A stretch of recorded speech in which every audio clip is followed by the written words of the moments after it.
Comment réduire les gestes d'intimidation? Quelles activités favorisent un climat positif, bienveillant et sécuritaire à l'école? Piste de réflexion dans cette dernière capsule. Vous vous demandez si votre enfant est victime d'intimidation? Ou encore, on vous a signalé qu'il en aurait intimidé un autre? Est-ce que la situation est grave, très grave? Vous êtes inquiet, vous avez des questions, vous ne savez pas quoi faire, à qui vous adresser?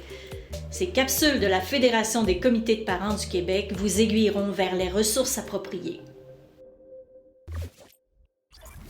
Pour prévenir et réduire la violence et l'intimidation, votre enfant doit évoluer dans un environnement sécuritaire et épanouissant. C'est pourquoi, qu'en plus d'un plan de lutte contre l'intimidation, comme on l'a vu dans la 3e capsule, chaque école doit mettre en application des règles de conduite. Le code de vie, c'est ça? Oui. Ces règles ont été proposées par la direction de l'école et approuvées par le conseil d'établissement de l'école, auquel siègent notamment des parents. Ah oui, c'est dans l'agenda de ma fille, ça. Je l'ai vu passer sur le site web de l'école, ça se peut-tu? C'est très possible. Ça contient les règles de comportement que devraient suivre les élèves. Certainement. Puis ça contient aussi, j'espère, ce qui est interdit. Absolument. Puis les sanctions disciplinaires. Oui, en fonction de la gravité ou du caractère répétitif des actes interdits. Parle-moi d'une affaire. Ouais, mais moi, je crois qu'il n'y a pas juste les règlements qui comptent pour avoir un lieu sain et sécuritaire. Ben moi, je trouve personnellement qu'il faut penser à informer les jeunes. Est-ce qu'il y a ça? Certainement. Il faut absolument les aider à briser le silence de manière sécuritaire.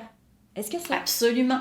Il faut absolument les soutenir pour leur permettre de reprendre le contrôle de leur vie. Oui. Il faut absolument renforcer leurs compétences du vivre ensemble. Oui. Avec des activités comme, je sais pas, des activités qui vont leur apprendre le respect, le civisme. Oui. Je pense au théâtre, à la musique, au sport. Est-ce qu'il y a ça? Oui. Wow, vous êtes bonne! Vous m'avez convaincu, je signe où, moi, là? Vous avez du chien, j'aime ça. Vous devriez siéger au conseil d'établissement. La prévention de la violence et de l'intimidation est une responsabilité partagée.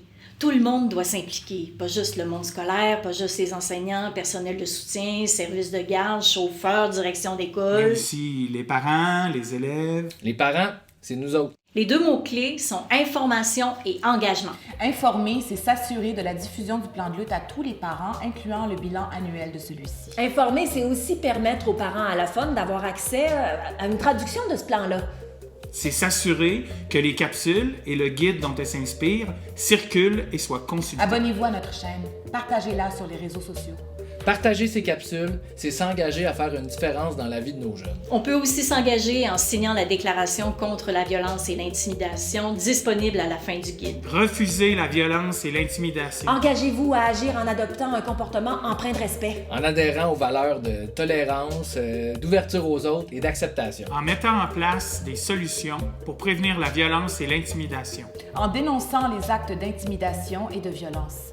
C'est ce qui conclut cette série de 5 capsules qui ont pour but de guider les parents dont les enfants vivent une situation d'intimidation.